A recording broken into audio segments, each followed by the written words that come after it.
Hello everyone, welcome to my channel KST mathematics by Sheetal Singh. आज हम करने वाले हैं अपनी marathon revision on sets, relations and functions. Last video पे एक कमेंट रिसीव हुआ था जो किया था मेनका चौहान ने, जिन्होंने बोला था कि मैम सेट, रिलेशन और फंक्शंस करा दो एक बार, वहाँ से बहुत सारे क्वेश्चंस आते हैं। तो मुझे लगा कि हाँ, ये टॉपिक बचा हुआ है तो इस पर भी वीडियोज़ बनानी चाहिए। और also thanks to Sonu Bidan and Takshu जिन्होंने मेरी वीडियोज़ को थोड़ा कुछ ज़्यादा ही अप्रिशिएट कर दिया है। Thanks to you guys. And आप लोगों के लिए मेहनत चल रही है तो आप लोग वीडियोस को देखते रहो, अपने दोस्तों को शेयर करते रहो और कमेंट्स करके बताना कि आपको ये सेशन कैसा लगा। क्वेश्चन अगर आपको समझ आए तो मुझे ज़रूर बताना कि क्वेश्चन समझ आ रहे हैं या नहीं आ रहे हैं। अगर कहीं प्रॉब्लम है तो आप वो भी लिख के बता देना, आई विल सॉल्व देम। तो मैंने आज क्या किया है कि मैं ज़्यादा क्वेश्चंस प्रैक्टिस कराना चाहती हूँ, क्योंकि रिलेशन फंक्शंस के जो क्वेश्चन हैं उनको आप जितना समझेंगे बजाय कि डेफिनेशन के, तो आपको ज़्यादा समझ में आएगा। तो मैं आपको एक PDF से थोरोली ऐसे पढ़ा दूँगी, आप एक बार डेफिनेशन रिवाइज कर लो, फिर उसके बाद हम क्वेश्चंस प्रैक्टिस करेंगे। ठीक है,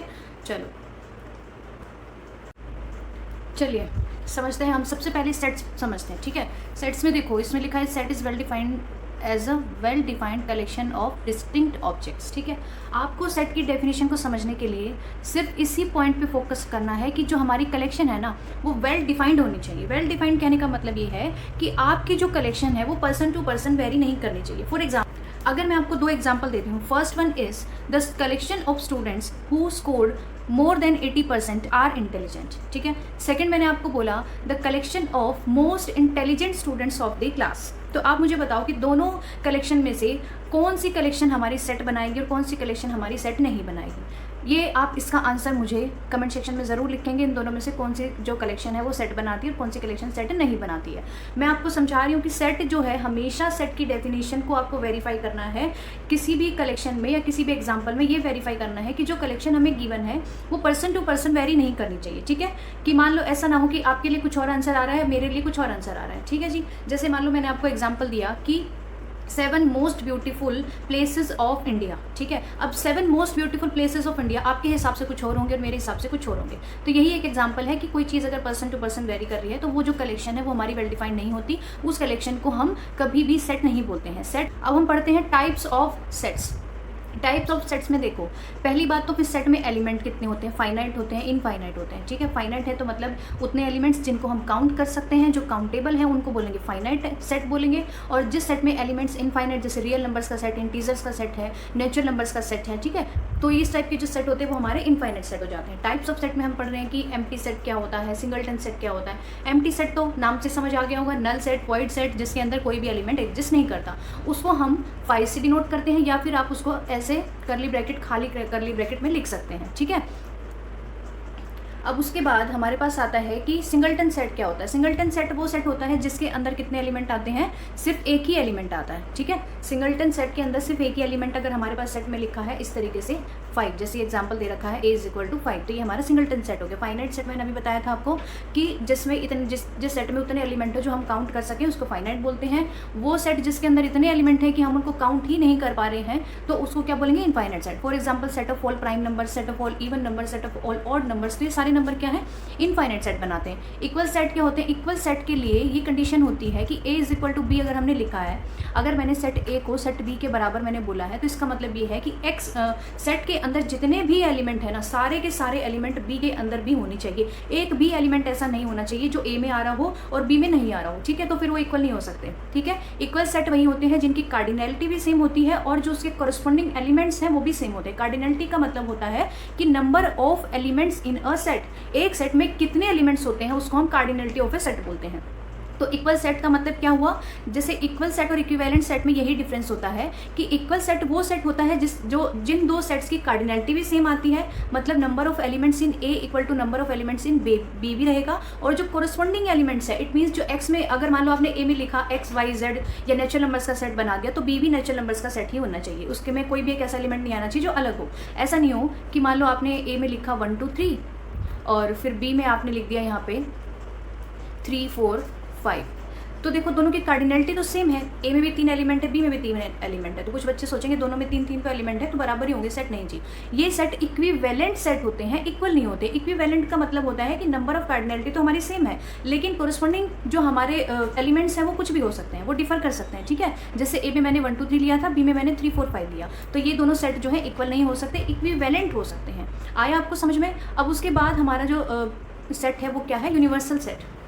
यूनिवर्सल सेट वो होता है जहाँ से सारे जो एलिमेंट्स हैं, जहाँ से हम सेट की डेफिनेशन अगर बनाते हैं, जैसे हमने प्रॉपर सेट बनाया, इम्प्रॉपर सेट बनाया, या हम सेट में जो भी एलिमेंट्स ले रहे हैं वो यूनिवर्सल सेट से ही लेते हैं। मतलब the set that contains all possible objects under consideration for a given condition.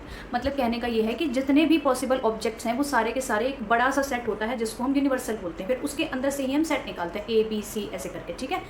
चलिए अब नेक्स्ट है हमारा कि सबसेट क्या होता है। सबसेट होता है जो हमारा सेट है, सेट जो हमारा ए जो सेट है उसी का एक पार्ट हम निकालते हैं, उसी में से हम सेट बनाते हैं। मतलब उसके कुछ एलिमेंट्स का कलेक्शन ले लेते हैं और उसको भी एक सेट बना देते हैं, उसको बोलते हैं हम सबसेट। और वो किसका सबसेट होगा? ए का, जिसमें से हमने एलिमेंट्स निकाले उसी का सबसेट होगा। It means A is subset of B. हम उसको लिखते कैसे हैं? A is subset of B, इस तरीके से हम उसको लिखते हैं। अगर आपको ये वाली नोटेशन दी हुई है पेपर में तो आप समझ जाना कि ये लिखा है कि ए इज सबसेट ऑफ बी, ठीक है। तो ए अगर बी का सबसेट है तो इसका मतलब बी सेट जो है वो बड़ा है और ए सेट जो है वो छोटा है, ठीक है।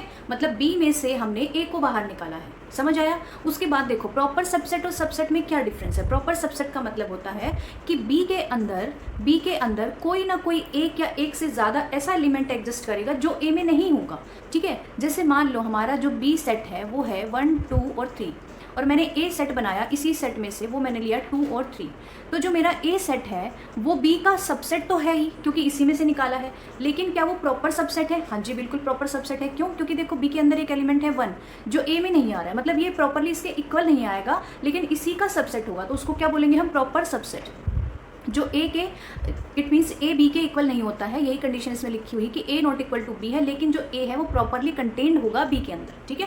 प्रॉपरली कंटेन करेगा बी के अंदर। जैसे अगर मैं इनफाइनाइट का केस बता दूँ तो जो नेचुरल नंबर्स है ना हमारे, वो रियल नंबर के लिए प्रॉपर सबसेट है, ठीक है। रियल नंबर का प्रॉपर सबसेट होगा नेचुरल नंबर्स। इसी तरीके से इंटीजर्स होगा, इसी तरीके से रैशनल इररेशनल नंबर्स का सेट ले लो, प्राइम नंबर्स का सेट ले लो, तो ये सारे सेट जो है रियल नंबर्स के क्या है? प्रॉपर सबसेट है। उसके बाद पावर सेट क्या होता है? पावर सेट हमारा होता है कि नंबर ऑफ पावर सेट में हम क्या करते हैं? अगर हमारे पास एक सेट है ए, ठीक है, फॉर एनी गिवन सेट ए, जिसको हम डिनोट करते हैं पी ऑफ ए से, पी ऑफ ए मतलब पावर सेट ऑफ ए, तो उसके अंदर आता क्या है फिर पावर सेट के अंदर? पावर सेट के अंदर number of all possible subsets of A के जितने भी पॉसिबल सबसेट है ना, मतलब जैसे आपने सिंगल्टन एलिमेंट लेके बनाए, 2 एलिमेंट लेके बनाए, 3 एलिमेंट लेके बनाए। अगर इनफाइनाइट सेट की बात करेंगे तो उसमें भी ये सारे केस आएंगे, एम्प्टी सेट आएगा, सिंगल्टन आएंगे, फिर उसके बाद 2 नंबर वाले आएंगे, 3 एलिमेंट वाले आएंगे, 4 एलिमेंट, ऐसे कर करके कितने सबसेट बन जाएंगे? इनफाइनाइट सबसेट बनेंगे। तो जो वो पूरा जो कलेक्शन होगा उसको हम बोलते हैं पावर सेट, ठीक है। एक सेट के नंबर ऑफ पॉसिबल सबसेट्स का जो कलेक्शन होता है उसको बोला जाता है पावर सेट, ठीक है जी। पावर सेट के अंदर वो सेट खुद भी आता है और उसके अंदर 5 भी आता है। तो जितने भी पॉसिबल सबसेट हैं, आप ये बात याद रखना कि कोई भी सेट होता है, कोई भी सेट है उसके लिए 5 मतलब कि एम्प्टी सेट और वो सेट खुद, वो हमेशा उसके सबसेट होते हैं, ठीक है। देखो 5 तो कुछ है ही नहीं उसमें, तो खाली है, तो खाली तो सबके अंदर ही आ जाएगा, तो वो तो सबसेट हो ही गया। बात करते हैं फिर हम उस सेट की खुद की, तो वो भी तो पूरा का पूरा उसी के अंदर आ रहा है, उसी के बराबर है, तो A is always subset of A बोला जाता है, ठीक है।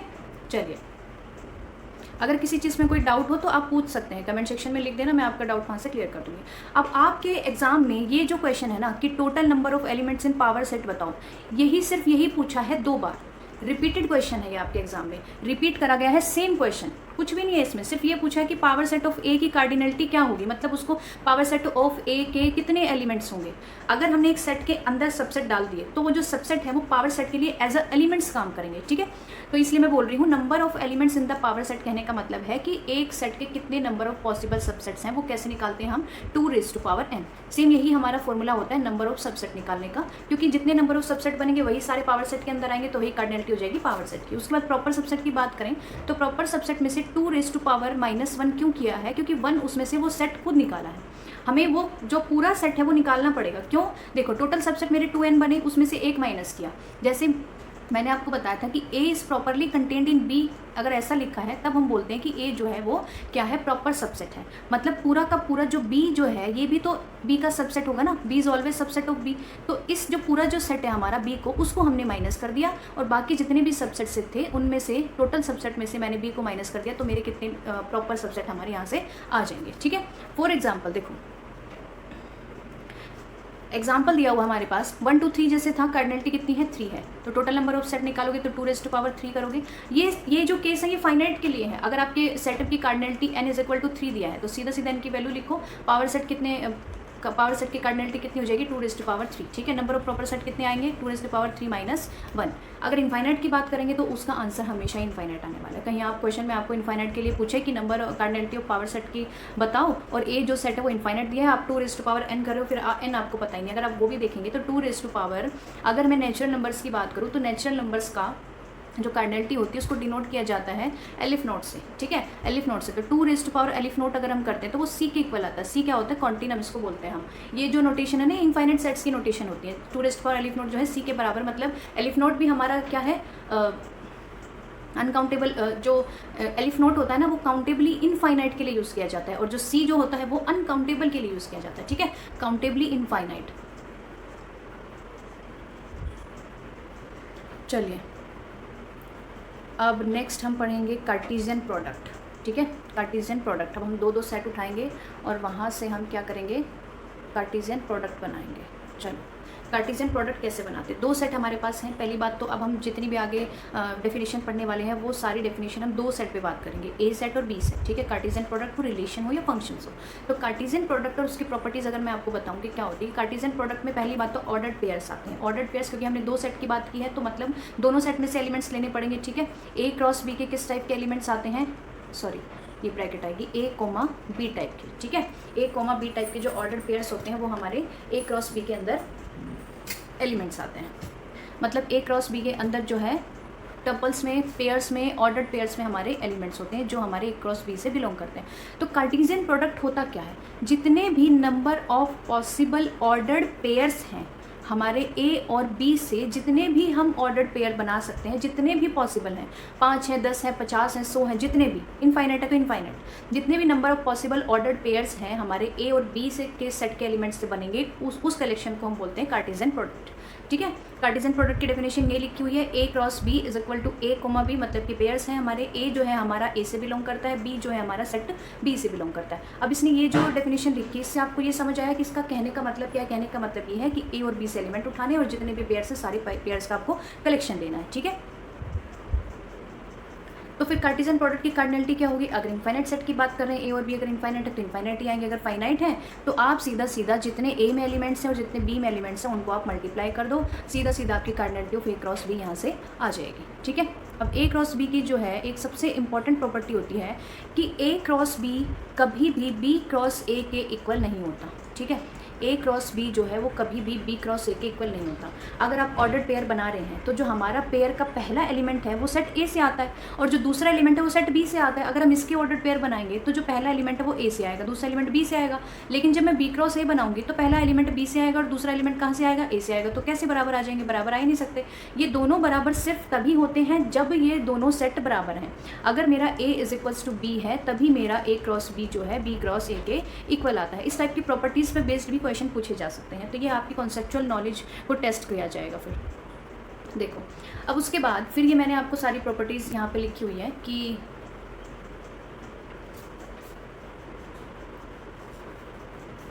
डिस्ट्रीब्यूटिव होता है, ओवर डिफरेंस डिस्ट्रीब्यूटिव होता है, over intersection, over difference intersection property, common intersection. ठीक है, ये PDF मैं आपको दे दूंगी, आप मेरा टेलीग्राम चैनल जाके ज्वाइन कर लेना, वहाँ पे आपको ये PDF मिल जाएगी। अब वहाँ से आप रिवाइज कर लेना। अगर आपको दोबारा से PDF देखनी है तो प्रॉपर डेफिनेशन पढ़नी है, कुछ पढ़ना है, मेरे ख्याल से तो आपको ये वीडियो देख के समझ आ जाना चाहिए। इतना हमारे पास टाइम भी नहीं है और शायद इतना बेसिक तो आपको आता ही होगा। ठीक है, चलिए mathematical relation and classification.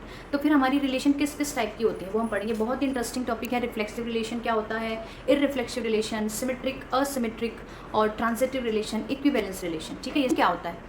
Relation जो है वो कार्टेशियन प्रोडक्ट का ही सबसेट होता है। सबसे पहली बात तो ये है कि जो हमारा रिलेशन है वो कार्टेशियन प्रोडक्ट का ही सबसेट होता है। तो रिलेशन फिर बनता कैसे है, रिलेशन बनता है कि आर जो है हमारा, जैसे जो आर हमारा रिलेशन है वो किसका सबसेट है, ए क्रॉस बी का ही क्या होता है, सबसेट होता है। ठीक है, पहली कंडीशन, एक रूल होगा, कोई एक स्पेसिफिक आपको स्टेटमेंट गिवन होगी या कोई रूल गिवन होगा, कोई ना कोई आपको एक कंडीशन दी होगी आपके क्वेश्चन में जो ये बता रही होगी कि ये हमारी रिलेशन है। ठीक है, जैसे मान लो कोई कंडीशन दी हुई है y is equals to 3x, y is equals to 3x, x comma y है such that y is equal to 3x, और x और y जो है कहाँ से बिलोंग कर रहे हैं, रियल नंबर से बिलोंग कर रही है, ये आपकी r है। कुछ इस टाइप से आपको दिया होगा कि ये हमारा, हमें पेयर्स में बताना है। पहली बात तो हमने कार्टेशियन प्रोडक्ट, रिलेशन, फंक्शन जो भी पढ़ेंगे वहाँ पेयर्स की बात करेंगे। तो एक्स वाई मेरा कोई एलिमेंट होगा और उसमें क्या होगा कि y पे कंडीशन लगा दी, y इज इक्वल टू क्या आना चाहिए 3x आना चाहिए। ठीक है, और x और y कहाँ से बिलोंग कर रहे हैं, रियल नंबर से बिलोंग कर रहे हैं। तो ये हमारी कंडीशन होगी। इस कंडीशन को सेटिस्फाई करने वाले जितने भी ऑर्डर्ड पेयर्स होंगे ना, वो रिलेशन इस R में बिलोंग करेंगे। और ये R जो है वो एक सेट है। ठीक है, यहाँ पे सब कुछ सेट है। R जो है वो हमारा सेट है, उसमें कौन कौन से हमारे जो क्या बोलते हैं पेयर्स आएंगे, वो सारे ऑर्डर्ड पेयर्स आएंगे जो इस कंडीशन को सेटिस्फाई करेंगे। फॉर एग्जाम्पल इसमें किस टाइप के एलिमेंट आएंगे, जैसे मैंने अगर x को 1 लिया तो y 3 आएगा। ठीक है, x को 2 लिया तो y मेरा 6 आएगा। कुछ इस टाइप के मेरे इसमें एलिमेंट्स आएंगे। क्लियर हो गया आपको। रिलेशन को एक कंडीशन दी होगी, कोई एक रूल, कोई एक डेफिनेशन कुछ दिया होगा आपको आपके क्वेश्चन में, सिर्फ आपको उसको सेटिस्फाई करने वाले पेयर्स ही लिखने हैं। तो फिर वो जो कलेक्शन आएगी वो हमारी क्या बन जाएगी, वहाँ से रिलेशन बन जाएगी। अब types of relation, types of relation मतलब रिफ्लेक्सिव रिलेशन क्या होता है, इररिफ्लेक्सिव रिलेशन क्या होता है। ठीक है, इन सबको पढ़ेंगे अब हम।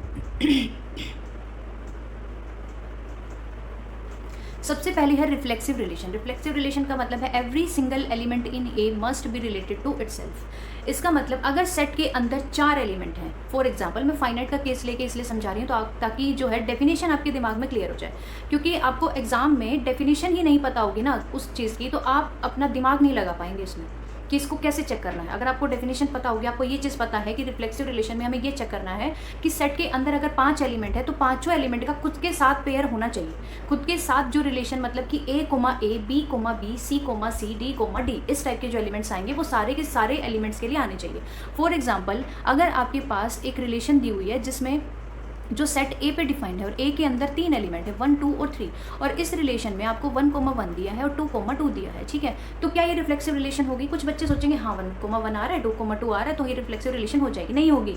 क्यों नहीं होगी, क्योंकि देखो सेट का एक एलिमेंट बेचारा 3 तो रह ही गया, उसको तो पेयर ही नहीं किया 3 के साथ। हमने यहाँ पे 3, 3 लिखा ही नहीं, तो इसका मतलब एक एलिमेंट को हमने छोड़ दिया जिसको हमने उसको खुद उसके साथ पेयर नहीं किया, तो इसका मतलब ये रिलेशन हमारी रिफ्लेक्सिव नहीं होगी। ठीक है, अब इररिफ्लेक्सिव रिलेशन क्या होता है। इररिफ्लेक्सिव रिलेशन मतलब कि रिफ्लेक्सिव रिलेशन का उल्टा होता है, मतलब कोई भी ऐसा एलिमेंट एग्जिस्ट नहीं करना चाहिए, इसको पसंद ही नहीं है खुद के साथ पेयर करना। ठीक है, जो रिफ्लेक्सिव कर रहा है उसे उसका उल्टा करेगा। अगर इसमें एक भी एलिमेंट ऐसा आ गया ना जो खुद के साथ पेयर हो रहा है तो ये रिलेशन जो है रिफ्लेक्सिव नहीं हो सकती। तो इसका मतलब जो मैंने ये एग्जांपल लिया है ना तो ये रिलेशन रिफ्लेक्सिव है। क्यों नहीं है, क्योंकि इसमें 3, 3 नहीं आ रहा, और ना ही ये इररिफ्लेक्सिव है। क्यों नहीं है, क्योंकि इसके अंदर 1, 1, 2, 2 टाइप के एलिमेंट्स आ रहे हैं। ठीक है, अब सिमेट्रिक रिलेशन क्या होगा। सिमेट्रिक रिलेशन का मतलब, सिमेट्रिक का मतलब होता है कि अगर इधर जैसा है उधर भी वैसा ही दिखे। ठीक है, एक हमारी बीच में हम एक पार्टीशन रखते हैं, कोई भी चीज़ कॉमन अगर हम समझें तो जैसा ये लेफ्ट में दिख रहा है वैसा ही वो राइट में दिखना चाहिए। कुछ इस टाइप से समझो। ठीक है, जैसे हम ग्राफ्स को देखते हैं कि वाई एक्सिस के सिमेट्रिक है, तो वो हम कैसे समझते हैं वाई एक्सिस के सिमेट्रिक, कि अगर वाई एक्सिस अगर बीच में, अगर वो लेफ्ट में जैसा ग्राफ है राइट में भी वैसा ही ग्राफ आना चाहिए, तो वो अबाउट वाई एक्सिस सिमेट्रिक हो जाता है। उसी तरीके से सिमेट्रिक रिलेशन का मतलब है कि अगर आपके पास रिलेशन के अंदर a, b बिलोंग कर रहा है तो उसके अंदर b, a भी बिलोंग करना चाहिए, है ना। देखो वही आपकी डेफिनेशन दी हुई है कि for all a and b, हर ए बी के लिए कंडीशन है। अगर किसी भी ए बी को आपने इस तरीके से पेयर कर दिया कि आपने लिखा a, b, तो उसके लिए b, a भी उसी सेट रिलेशन के अंदर बिलोंग करना चाहिए। अगर ऐसा नहीं करेगा तो वो सिमेट्रिक नहीं होगा। ठीक है, फिर वो क्या बन जाएगा, असिमेट्रिक बन जाएगा। ठीक है, अगर a, b और b, a बिलोंग करेंगे तो सिमेट्रिक हो जाएगा। a, b बिलोंग कर रहा है लेकिन b, a जो है r से बिलोंग नहीं कर रहा है तो वो क्या बन जाता है, असिमेट्रिक बन जाता है। और एंटी सिमेट्रिक क्या होता है, जो कभी भी म्यूचुअली रिलेट नहीं करते एक दूसरे से, जैसे कि for all a and b,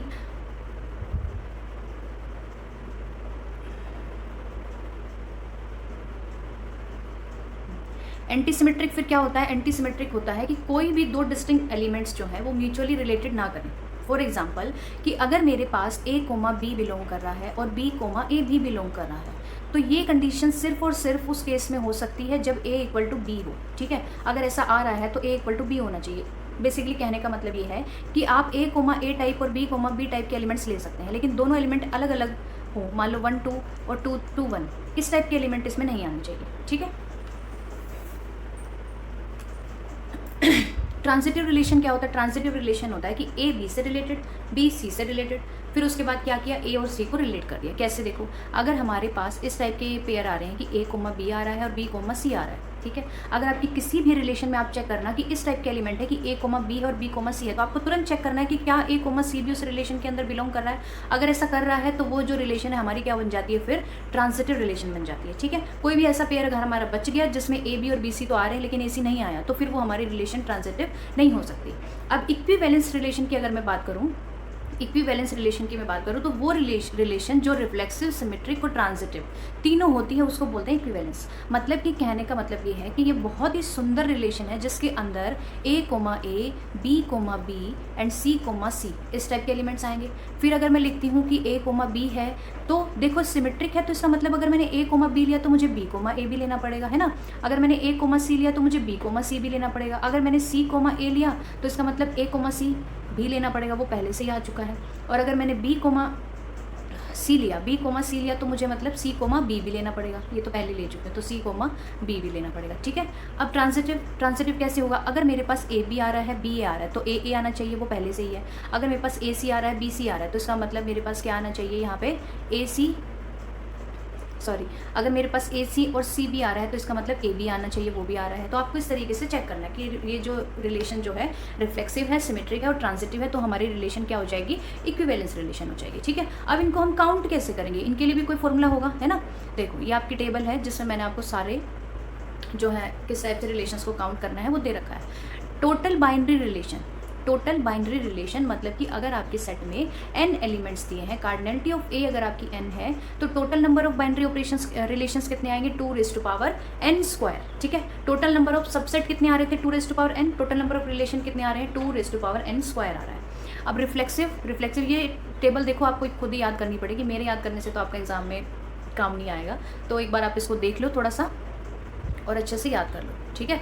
अभी याद कर लो तुरंत। Reflexive relation 2n/n-1।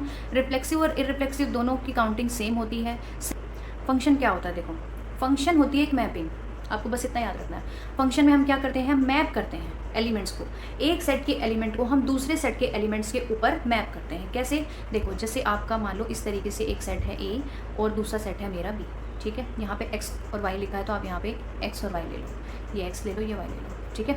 x और y हो गया हमारा यहाँ से। तो जो हमारी सेट की डेफिनेशन है वो क्या कहती है कि सेट की डेफिनेशन में आपको सिर्फ एक ही बात याद रखनी है कि A के ये जो सेट है हमारा x, इसका कोई भी एलिमेंट ऐसा नहीं होना चाहिए जिसकी इमेज एग्जिस्ट ना करे। इमेज का मतलब होता है कि अगर जहाँ जिस एलिमेंट पे आप इसको मैप करते हो ना, जैसे मैंने 2 को C पे मैप किया, 3 को B पे मैप किया, तो 3 की इमेज B है, 2 की इमेज C है, 1 की इमेज A है। आई थिंक आपको बेसिक चीज़ें आती होंगी, अगर नहीं भी आती तो फिर से रिवाइज कर लो, ठीक है। 1 जो है A पे मैप कर रहा है, 2 जो है C पे मैप कर रहा है, 3 जो है B पे मैप कर रहा है। इसका मतलब 1 की इमेज A है, 2 की इमेज C है, 3 की इमेज B है। अब इसी तरीके से प्री इमेज क्या होगा, पहले वाली इमेज मतलब A की प्री इमेज 1 है और B की प्री इमेज 3 है और C की प्री इमेज 2 है, ठीक है। समझ आ गया यहाँ से। इमेज आपका डोमेन से को डोमेन के एलिमेंट पे बात करते हैं, प्री इमेज जो है वो को डोमेन के डोमेन से एलिमेंट पे बात करते हैं। ये हमारी डोमेन होती है यहाँ से, ठीक है, और ये हमारी को डोमेन होती है, ठीक है। डोमेन के एलिमेंट्स को हम को डोमेन के एलिमेंट्स पे मैप करते हैं और उसके लिए ये कंडीशन होती है कि हर एक सिंगल एलिमेंट की यूनिक इमेज आनी चाहिए और एक भी ऐसा एलिमेंट एग्जिस्ट ना करे जिसकी इमेज एग्जिस्ट नहीं कर रही हो। जैसे मान लो अगर मैं इसमें 3 को छोड़ देती, 3 को किसी पे भी मैप नहीं करती, मैं 3 को मैप ही नहीं करती, तो फिर जो ये हमारी डेफिनेशन होती है ना, ये फंक्शन नहीं होता, क्योंकि हमें हर एलिमेंट की इमेज चाहिए ही चाहिएगी, ठीक है। डोमेन का हर एलिमेंट किसी ना किसी एलिमेंट पे मैप करना चाहिए और अगर मैप कर रहा है तो यूनिक होना चाहिए। ऐसा नहीं कि 1 A पे भी मैप करा और 1 B पे भी मैप करा, एक एलिमेंट 2 पे जाके मैप नहीं कर सकता, वो यूनिकली मैप करता है, ठीक है।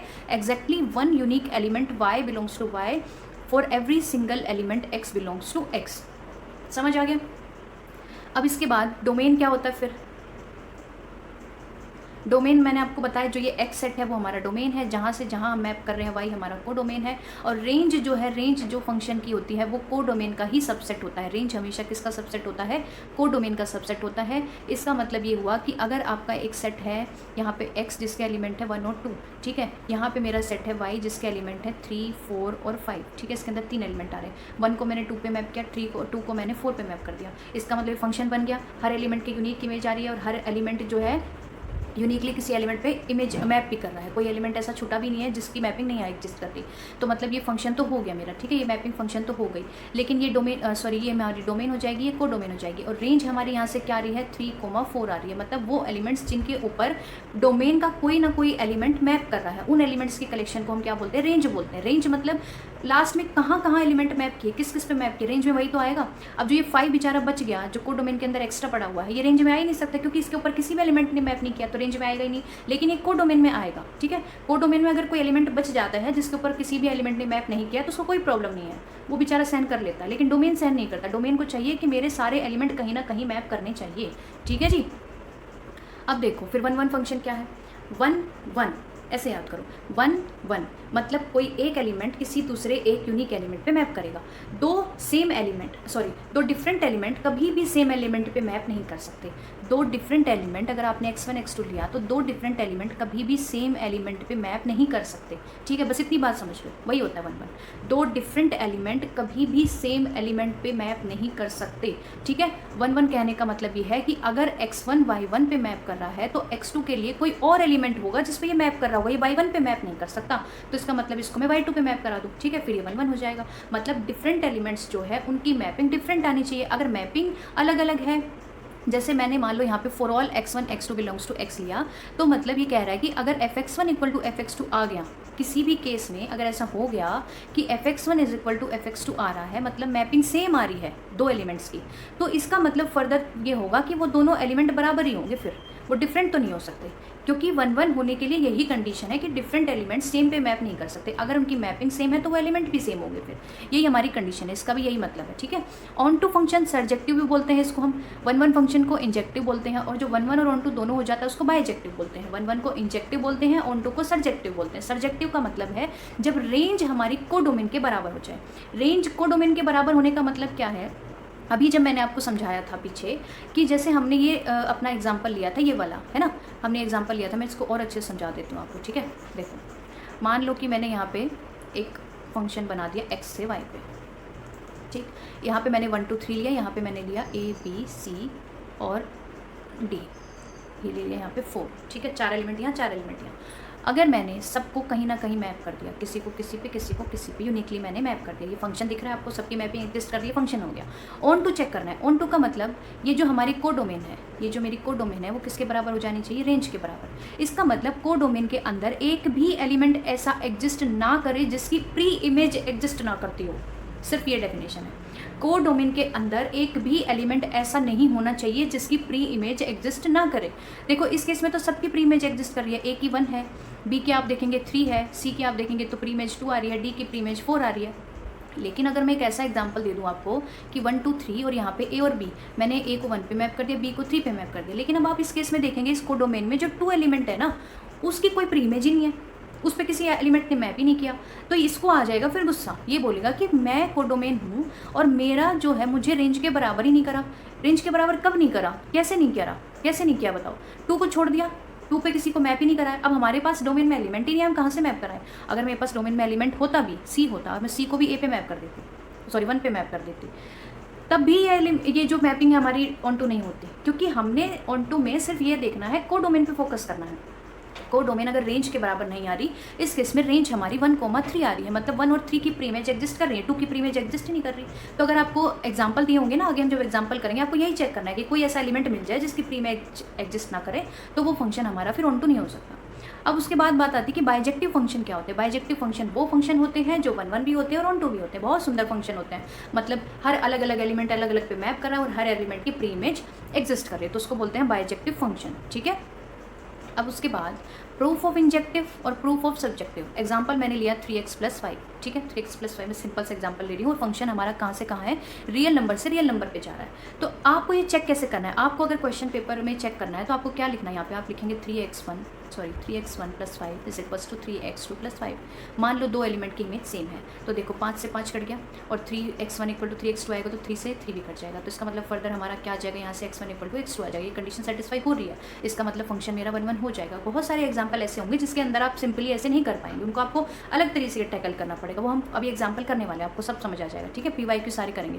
प्रूफ ऑफ सब्जेक्टिव, देखो प्रूफ ऑफ सब्जेक्टिव अगर आपको कभी भी चेक करना है तो अगर आपको एग्जाम्पल क्वेश्चन में दिया हुआ है fx = 3x+5 दिया है, तो इसका मतलब हम ये मानते हैं कि 3x+5 जो है वो किसके बराबर है, y के बराबर। y किसका एलिमेंट होगा, इसका कोडोमेन का, ठीक है।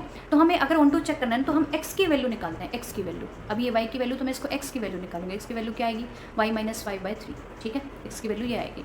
इसका मतलब हमें ये देखना है कि हम x की कोई भी वैल्यू ले रहे हैं तो उसके लिए कोई ना कोई एक यूनिक हमारे पास y एग्जिस्ट कर रहा है, ठीक है। For any real number output y we can find x। क्या हम ऐसा x निकाल सकते हैं, आप y की कोई भी वैल्यू रख दो यहाँ पे, ठीक है। रियल नंबर से कोई भी रियल नंबर आप इसमें पुट कर दो, कुछ भी पुट करके देखो, कुछ भी पुट करोगे उसके लिए कोई एक रियल नंबर ही आएगा, और वो हमारा सिंपली क्या है, x है। और x हमारा जो मतलब हमारा डोमेन है वो भी हमारा रियल नंबर्स का सेट है। तो इसका मतलब हर एलिमेंट के लिए हमें मिल जाएगा, ठीक है। हर एलिमेंट के लिए हमें, हर y के लिए हमारा ऐसा x एग्जिस्ट कर रहा है जो इस कंडीशन को सेटिस्फाई करेगा, कर जाएगा। नहीं तो सिंपल सा फॉर्मूला है, इसमें कुछ नहीं करना। अगर मेरे पास इस तरीके से आ जाता कि x = 5/y - 3, ठीक है, तो मैं यहाँ पे y को 3 नहीं पुट कर पाती कभी भी। क्यों नहीं कर पाती, अगर मैं y को यहाँ पे 3 पुट करूँगी तो ये 5/0 बन जाएगा, मतलब ये इनफाइनाइट आ जाएगा, नॉट डिफाइंड। जब भी किसी नंबर के नीचे 0 आ जाए, मतलब 5/0 आ जाए, तो ये क्या हो गया, नॉट डिफाइंड हो गया। तो इसका मतलब मैं y को 3 नहीं ले पाऊंगी कभी भी। तो इसका मतलब 3 की प्रीइमेज कभी भी एग्जिस्ट नहीं कर पाएगी इस केस में। तो इस केस में जो है हमारा फंक्शन ऑन टू नहीं हो सकता। आपको इस तरीके से चेक करना होता है, ठीक है। चलिए, फंक्शन और फंक्शन क्या होता है, मतलब कंपोजिट फंक्शन। फंक्शन के ऊपर एक और फंक्शन लगा दो। इसके लिए कंडीशन होती है कि आपको अगर कभी भी GOF बनाना है, G(f) अगर आपको डिफाइन करना है तो उसके लिए कंडीशन ये है कि जो ये हमारा G(f) हम लिख रहे हैं ना, ये जो पहला जो हमारा फंक्शन यहाँ पे हम लिखते हैं, चाहे आप इसको f(g) लिखो चाहे आप G(f) लिखो, तो उसके लिए आपको सिर्फ ऐसे याद करना है कि जो आगे आपका फंक्शन दिख रहा है, मतलब आगे मुझे कौन सा फंक्शन दिख रहा है, f, इसमें कौन सा फंक्शन दिख रहा है, g। तो जो आगे फंक्शन दिख रहा है मैं उसकी बात कर रही हूँ। आगे जो फंक्शन दिख रहा है उसकी जो हाँ, इस f की जो ये जो फंक्शन f दिख रहा है इसकी कोडोमेन जो है इस दूसरे फंक्शन की, मैं लेफ्ट से नहीं लेके चल रही हूँ, पीछे से बात कर रहे हैं, हम आगे से नहीं बात कर रहे हैं, ठीक है। G(f) अगर हम बात कर रहे हैं तो हम यहाँ से बात कर रहे हैं पीछे से, कहीं आप g देख लो, ठीक है। तो आपको क्या देखना है कि जो ये हमारा फंक्शन f है इसकी कोडोमेन जो है g फंक्शन की डोमेन के बराबर होनी चाहिए। सबसे पहली कंडीशन यही होनी चाहिए कि अगर मेरे फंक्शन f की कोडोमेन g के डोमेन के बराबर है तो फिर ये G(f) हमारा पॉसिबल होता है। फिर ये कैसे आती है, फिर इसका डोमेन और कोडोमेन क्या आएंगे, फिर जो बच गए वो लिख दो, a बच गया, c बच गया, बस लिख दो a to c, ठीक है। G(f) को हम ऐसे डिफाइन करते हैं, ठीक है जी। अब इसके बाद देखो,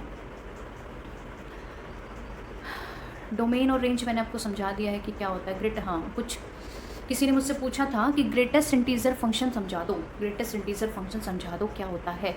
ग्रेटेस्ट इंटीजर फंक्शन का मतलब है कि जैसे मान लो आपके पास कोई नंबर लिखा है 3.72, ठीक है।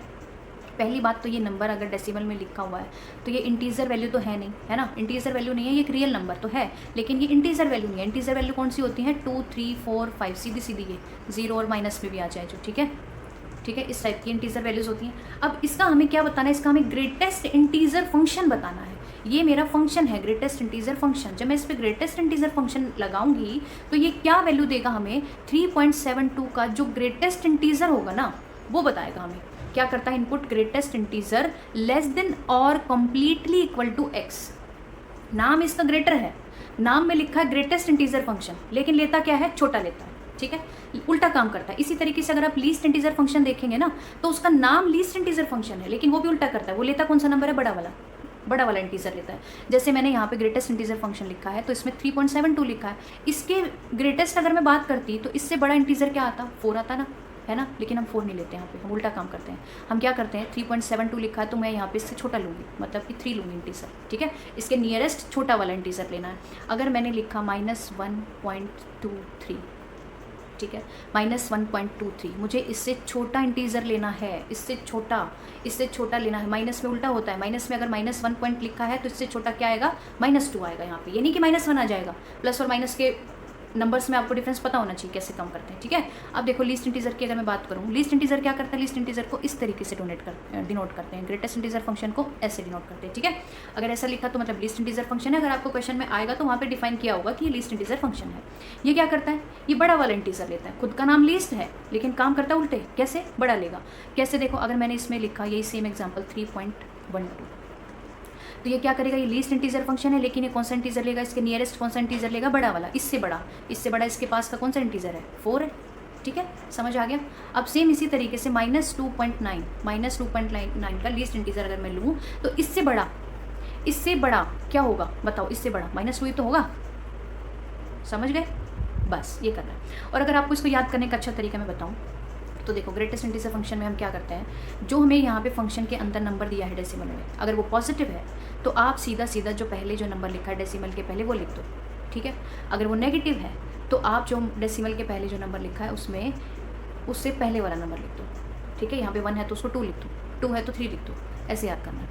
और लीस्ट इंटीजर फंक्शन फिर उल्टा हो जाएगा। सिग्नम फंक्शन क्या होता है, देखो सिग्नम फंक्शन क्या होता है, वो फंक्शन जो 0 पे तो 0 वैल्यू देता है, 0 पे 0 वैल्यू देता है, लेकिन जितने भी पॉजिटिव नंबर हैं सबको वो कहाँ मैप करता है, y = 1 पे मैप करता है। और जितने भी नेगेटिव नंबर्स हैं उनको कहाँ मैप करता है, y = -1 पे मैप करता है, ठीक है। मतलब कि ग्रेटर देन अगर कोई भी पॉजिटिव नंबर है उसको वो 1 पे मैप कर रहा है, 0 को 0 पे मैप कर रहा है, और माइनस नेगेटिव नंबर्स को -1 पे मैप करता है, ठीक है। ये इसका ग्राफ होता है। अगर आपको ग्रेटेस्ट इंटीजर फंक्शन का ग्राफ समझना है तो ग्रेटेस्ट इंटीजर फंक्शन का ग्राफ कुछ इस तरीके से होता है कि वो 0 पे क्या देगा, 0 आएगा। यहाँ मेरा नंबर है 1, ये मेरा नंबर है 2, ये नंबर है 3, यहाँ मेरा क्या आ रहा है -1, ये है -2, ऐसे समझो। अब 0 पे क्या करेगा वो, अगर आप ग्रेटेस्ट इंटीजर फंक्शन 0 का लिखोगे तो इसका तो 0 ही आ जाएगा, है ना। अब मैं अगर 1 की बात करूँ तो 1 के लिए भी 1 आएगा, लेकिन मैं जब 0.112 की बात करूँ, 0.12, तो ये क्या करता है, ग्रेटेस्ट इंटीजर फंक्शन है लेकिन छोटा नंबर लेता है। तो 0.12 से छोटा नियरेस्ट आपका इंटीजर क्या है, 0 ही तो है। मैंने आपको भी बताया था डेसिमल से पहले जो नंबर है वो लिख दो उठा के, अगर पॉजिटिव की बात कर रहा है। तो इसका मतलब 0 से 1 के बीच में लाई करने वाले जितने भी रियल नंबर्स हैं उनको वो कहाँ पे मैप कर रहा है, उनको वो 0 पे मैप कर रहा है, ठीक है। उनको वो कहाँ मैप कर रहा है, 0 पे मैप कर रहा है। इसको इस तरीके से लिखते हैं, यहाँ लिखने का मतलब है कि 1 पे या इन नंबर्स पे मैप नहीं करता, 0 पे मैप करता है। फिर मैं 1 और 2 की बात करूँ, 1 और 2 के बीच में जितने भी एलिमेंट्स हैं उनको वो कहाँ मैप करता है, 1 पे मैप करता है। फिर 2 और 3 की बात करूँ तो वो कहाँ मैप करता है, 2 पे मैप करता है, ठीक है। -1 और 0 की बात करूँ तो मैं कहाँ मैप करेगा बताओ, -1 और 0 के बीच में है तो -1 पे मैप करेगा, -1 और ऐसे। सेम इसी तरीके से -2 और -1 के बीच में कोई नंबर आ रहा है, मान लो ये क्या है, तो ये कहाँ मैप कर रहा है, -2 पे मैप करेगा। कुछ इस तरीके से इसका ग्राफ होता है, ठीक है, क्लियर हो गया। चलिए अब नेक्स्ट है हमारा ये इनकी डोमेन और रेंज। इंटीजर, ग्रेटेस्ट इंटीजर की डोमेन तो पूरे रियल नंबर आएगा, इन तीनों की जो डोमेन है पूरा रियल नंबर से आता है, लेकिन इनकी रेंज में क्या आता है, फिर रेंज में तो सिर्फ इंटीजर वैल्यू ले रहे हैं, चाहे लीस्ट इंटीजर ले रहे हो चाहे ग्रेटेस्ट इंटीजर ले रहे हो, वैल्यू इनकी रेंज में हमेशा क्या आएगी, इंटीजर वैल्यू आएगी। और सिग्नम फंक्शन तो बहुत ही सुंदर सा फंक्शन, बहुत ही बढ़िया महाराजा है अपनी मर्जी के। वो क्या करते हैं, पॉजिटिव नंबर को 1 पे, 0 को 0 पे और सारे नेगेटिव नंबर्स को -1 पे। इसके रेंज में सिर्फ और सिर्फ 3 ही एलिमेंट्स आ रहे हैं, पूरे रियल नंबर को वो सिर्फ और सिर्फ 3 नंबर्स पे मैप करता है, 0, -1 और 1 पे, ठीक है। मान लो आपका सेट ए है, ए सेट है, इसका कॉम्प्लीमेंट मुझे बता रहा हूँ, इसको हम डिनोट करते हैं ऐसे, या फिर आप AC भी लिख सकते हैं। ए कॉम्प्लीमेंट का मतलब है कि ए कॉम्प्लीमेंट में वो एलिमेंट्स आते हैं जो ए में नहीं होते हैं। जैसे ए में मेरे पास इंटीजर्स वैल्यू आ रही है, ठीक है, ए में मेरे पास इंटीजर्स वैल्यू आ रही है, तो ए कॉम्प्लीमेंट में जो है, ए कॉम्प्लीमेंट में ये जो इंटीजर्स वैल्यू है वो कभी भी बिलोंग नहीं कर सकती, ठीक है। इसका मतलब होता है बिलोंग्स टू, इसका मतलब होता है नॉट बिलोंग्स टू। मतलब ए कॉम्प्लीमेंट के अंदर इंटीजर वैल्यूज नहीं आ सकती, बाकी सारी वैल्यू आएंगी। कैसे आएंगी, फिर वो रैशनल नंबर्स और इरेशनल नंबर आ जाएंगे इसके अंदर, और रैशनल भी कौन से, डेसिमल वाले, ठीक है, क्योंकि इंटीजर्स भी रैशनल होते हैं तो वो नहीं आएंगे, डेसिमल वाले आ जाएंगे। जैसे कुछ इस टाइप के नंबर 2, 3, -1.23, कुछ इस टाइप के नंबर्स जो है आपके पाई है, ई है, ये सारे नंबर्स आपके ए कॉम्प्लीमेंट में आ जाएंगे, ठीक है। अब देखो ए कॉम्प्लीमेंट समझ आ गया। इसके बाद होता है ए यूनियन बी और ए इंटरसेक्शन बी, ठीक है, और ए माइनस बी, ये होता है डिफरेंस, ये इंटरसेक्शन, ये यूनियन होता है। यूनियन और इंटरसेक्शन डिफरेंस का मतलब ये है कि ए यूनियन बी के अंदर वो सारे एलिमेंट आते हैं जो ए में है, और वो सारे एलिमेंट भी आते हैं जो बी में है। मतलब हमें वो कलेक्शन लेनी है उन एलिमेंट्स की जो ए में भी हो और बी में भी हो। अगर ए के अंदर 5 एलिमेंट आ रहे हैं और बी के अंदर मेरे 6 एलिमेंट आ रहे हैं, और सारे ये जो 5 और 6 एलिमेंट हैं, इसके 5 एलिमेंट, इसके 6 एलिमेंट सारे अलग अलग हैं, मतलब उसके 5 अलग हैं, उसके 6 अलग हैं। तो मतलब यूनियन में मेरे पास ए के भी 5 एलिमेंट आएंगे और बी के भी 6 एलिमेंट आएंगे, ठीक है। फॉर एग्जाम्पल अगर मेरे पास ए के अंदर 1 2 और 3 आ रहा है और बी के अंदर मेरे पास आ रहा है 3 4 और 5, ठीक है। तो अगर मैं ए यूनियन बी लिखूंगी तो मैं सारे एलिमेंट्स को उठा के एक बार लिख दूंगी, जितने इसके हैं जितने इसके लिख दो, कॉमन जो आ रहा है उसको छोड़ दो। जैसे 1 2 3 3 4 5, तो कौन कौन से एलिमेंट आ जाएंगे, 1 2 3 4 और 5, ये ए यूनियन बी आ जाएगा। अब मैं यहाँ पे इंटरसेक्शन की बात करूँ तो इंटरसेक्शन का मतलब है दोनों में क्या कॉमन आ रहा है। इंटरसेक्शन का मतलब होता है कि दोनों में कौन से एलिमेंट्स कॉमन आ रहे हैं। तो कौन सा एलिमेंट कॉमन है, 3 इसमें भी आ रहा है, इसमें भी आ रहा है, तो दोनों में क्या आ जाएगा, 3 हो जाएगा कॉमन। ए माइनस बी, ए माइनस बी का मतलब है ए वो एलिमेंट्स जो ए में हो लेकिन बी में ना हो, ठीक है। तो ए के अंदर वो कौन से एलिमेंट है जो बी में नहीं है, 1 है, 1 देखो बी में नहीं आ रहा, 2 देखो बी में नहीं आ रहा, लेकिन 3 बी के अंदर आ रहा है, तो 3 को नहीं ले सकते, तो हम ए माइनस बी में कौन से एलिमेंट ले लेंगे, 1 2 ले लेंगे, ठीक है। वो एलिमेंट्स जो ए में है लेकिन बी में नहीं है, इसका मतलब कहने का मतलब ए में से बी माइनस कर दो, ठीक है। चलिए इसके बाद हमारे पास होता है सिमेट्रिक डिफरेंस, जिसको हम ए डेल्ट बी ऐसे लिखते हैं, जिसका मतलब होता है कि ए यूनियन बी में से हमें ए इंटरसेक्शन बी को माइनस कर देना, ठीक है। ए यूनियन बी में से ए इंटरसेक्शन बी को माइनस कर दो, ये जो होता है ये हमारा क्या आ जाता है, सिमेट्रिक डिफरेंस बोलते हैं हम इसको, क्या बोलते हैं, सिमेट्रिक डिफरेंस, ठीक है जी। फटाफट से रिवीजन कर लो आप, 1x 2x पे चला के फटाफट से सारी डेफिनेशन को रिवाइज कर लो और फिर उसके बाद अपने क्वेश्चंस लगा लो। फर्स्ट क्वेश्चन हमें पूछा है इफ़ आर टू आर, ठीक है, फंक्शन हमारा कहाँ से कहाँ डिफाइन है, रियल नंबर से रियल नंबर पे। R is the set of real numbers and function दिया है F X is equal to E raise to power X. देखो आपको कुछ फंक्शंस के है ना ग्राफ पता होने चाहिए। जैसे अगर ई रेज टू पावर एक्स का मैं बात करूँ तो इसका ग्राफ कुछ इस तरीके से होता है, इस तरीके से, ठीक है। ये ई रेज टू पावर एक्स का ग्राफ है, ये 0 पे 1 वैल्यू देता है और माइनस इन्फिनिटी पे जब टेंड करता जाता है, अगर हम रियल नंबर्स माइनस इन्फिनिटी तक लेते हैं तो ये जो ग्राफ है हमारा वो 0 पे टेंड करता है, ठीक है। दिख रहा है ना, ये इधर y की वैल्यू 0 होती जाएगी। अब y equal to X line का ग्राफ अगर मैं बनाऊँ यहाँ पे, y equal to X line मतलब कि जितनी आप x की वैल्यू ले रहे हो y की वैल्यू वही आ रही है हमारी।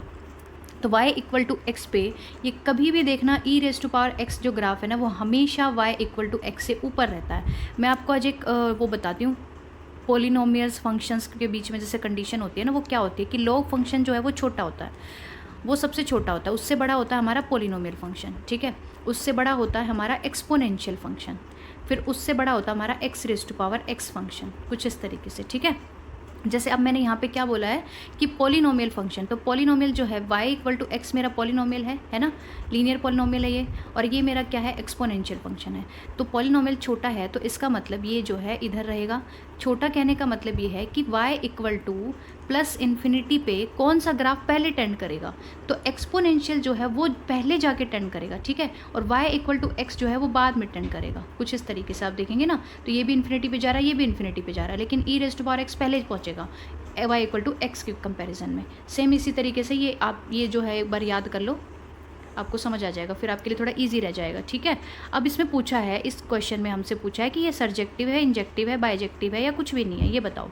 तो हम इसको कैसे देखेंगे कि सर्जेक्टिव इंजेक्टिव है। हमें क्या देखना है इंजेक्टिव के लिए। इंजेक्टिव के लिए हमारे पास कंडीशन थी कि जो है अगर हम अलग अलग इमेज ले रहे हैं, अगर मैं EX1 इक्वल टू EX2 ले रही हूँ तो इसके लिए कंडीशन क्या आनी चाहिए, X1 इक्वल टू X2 आना चाहिए। तो आप क्या करो, दोनों तरफ लॉग लगा दो, दोनों तरफ लॉग लगा दो, log EX2 क्या आएगा, X1 इक्वल टू X2 आ जाएगा। इसका मतलब जो मैंने इमेजेस को सेम लिया तो मेरे एलिमेंट्स भी सेम आ गए, इसका मतलब ये 1 1 तो है, मतलब सेकंड तो ट्रू है कहीं ना कहीं से। फिर उसके बाद मुझे चेक करना पड़ेगा ऑन टू। अगर आप इसको इस तरीके से भी ना करें, आपको ग्राफ पता है तो भी आपको देख के समझ में आ जाएगा। इस ग्राफ से जो है सीधा सीधा पता चल रहा है कि फंक्शन मेरा क्या है, 1 1 है। और अगर आप इसी ग्राफ से ऑन टू चेक करेंगे, ऑन टू चेक करने के लिए मतलब ये जो मेरी y एक्सिस जा रही है इन्फिनिटी तक और ये माइनस इन्फिनिटी तक, ठीक है। ऑन टू तब होगा अगर मेरा कोडोमेन रियल नंबर्स का सेट है, तो ऑन टू कहने का मतलब ये है कि ये इन्फिनिटी पे तो टेंड कर रहा है, इन्फिनिटी पे भी टेंड कर रहा है, 1 पे 0 पे 1 पे भी वैल्यू दे रहा है और 0 पे भी टेंड कर रहा है। लेकिन इन नेगेटिव नंबर्स का क्या, ये माइनस इन्फिनिटी तक जा रहे हैं जो ये नंबर्स, इन पे तो ये ग्राफ जा ही नहीं रहा मेरा। तो सीधा सीधा ग्राफ से पता चल जाएगा कि ये ऑन टू तो है नहीं, है ना। अगर ऑन टू नहीं है तो बाइजेक्टिव भी नहीं है। इसमें लिखा नाइदर सब्जेक्टिव नॉर इंजेक्टिव, लेकिन इंजेक्टिव तो है हमारा, तो ये कंडीशन भी गलत हो जाएगी। तो सीधा सीधा हमारा क्या आंसर आ जाएगा, यहाँ से इंजेक्टिव आ जाएगा, ठीक है जी। और अगर आपको ग्राफ से नहीं समझ आ रहा है कि ये कैसा है, कैसा ऑन टू है या नहीं है, तो आप ये देख लो कि ई रेज टू पावर जो एक्सपोनेंशियल फंक्शन होता है वो हमेशा क्या होता है, पॉजिटिव होता है। पॉजिटिव होता है तो मतलब वो नेगेटिव नंबर्स को कंसिडर ही नहीं करेगा, उसके रेंज सेट में नेगेटिव नंबर्स आएंगे नहीं। इसकी जो रेंज सेट है वो क्या आएगा, 0 to इन्फिनिटी आएगा, है ना, 0 to इन्फिनिटी आएगा। तो इसका मतलब ये नेगेटिव तो कभी इसमें नंबर्स आएंगे ही नहीं, कहीं कभी भी नेगेटिव नंबर से मैप नहीं करेगा, तो मतलब ऑन टू हो ही नहीं सकता, नेगेटिव की प्रीवियस एग्जिस्ट नहीं करेगी। ठीक है, अब आप ये क्वेश्चन देखो, सेम जो अभी हमने ग्राफ बनाया था उससे देखना आप इसको। ये है y equal to E raise to power X, और ये लाइन है मेरी क्या थी, y इक्वल टू एक्स। ठीक है, अब इसने बोला कि आपको a और b जो हमारे सेट दे रखे हैं, a सेट दे रखा है, b सेट दे रखा है। a सेट के अंदर हमारा y equal to E X graph की बात कर रहा है, b के अंदर मेरी y equal to X line की बात कर रहा है। तो हमें बताना है कि कौन सा सेट किसके अंदर कंटेन कर रहा है, क्या इनके इंटरसेक्शन में कुछ आएगा, या इनका यूनियन पूरा का पूरा a आ जाएगा, या a जो है b के अंदर कंटेन कर रहा है। आप पहली बात तो ये देखो कि आपको इन दोनों ग्राफ से समझ आ रहा है, सीधा सीधा ग्राफ से समझ आ रहा है कि मैडम इनमें तो किसी भी पॉइंट पे इंटरसेक्ट नहीं कर रहे, तो इनके अंदर जो है जो इंटरसेक्शन दोनों का क्या आएगा, फाई आएगा। सीधा आंसर आ गया। तो अगर फाई इंटरसेक्शन फाई आ रहा है तो ना तो बी के अंदर कंटेन कर सकता, ना ए बी के अंदर कंटेन कर सकता, और ना ही दोनों का यूनियन मिला के ए हो सकता फिर। ठीक है, उसके अंदर ए के भी एलिमेंट बी के भी एलिमेंट आने चाहिए। तो इसका मतलब हमारा इंटरसेक्शन यहाँ से क्या हो गया, फाई हो गया। अगर आप ग्राफिकली क्वेश्चंस को करेंगे तो आपके क्वेश्चन जल्दी अटैम्प्ट होंगे, बजाय कि आप थ्योरेटिकली करेंगे। ठीक है, नेक्स्ट इस क्वेश्चन में हमसे डोमेन के बारे में पूछ रखा है।